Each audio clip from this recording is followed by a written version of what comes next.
Wala sa kalye. Tara na sa segment na wala nang kailangang pasakali. Ito na po ang Eyes on the Signs.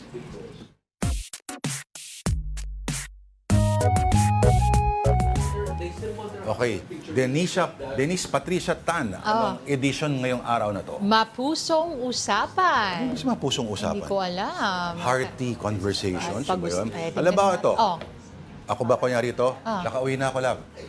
chinek ko phone mo kanina. Sino yung lalaki sa Ay, baliktad balik pala ako. Okay, balik. Balik daw. Ako, Nakauwi na ako, love. chinek ko yung phone mo kanina. Sino yung lalaki sa gallery mo? Matagal na yun. Past is past. Ba't hindi mo i-delete? Matagal na pala eh. Ex mo? Ha? Namimiss mo ba? Ha? Hindi. Ako yung dati nung di pa tayo magkakilala. Okay. Okay. Tanggap na lang. True love wins. Lalo-lalo yung June is Pride Month. Correct. Okay. Be, mali ba pag 8 years older ang dinedate ko? Hindi naman. Ilang taon na ba siya? Di ba 24 na ako? Tapos siya naman 32.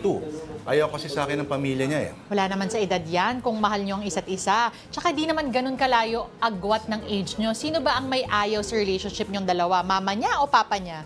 Eh, yung asawa at anak niya. Nako po. Cheche na naman. Okay, eto naman next.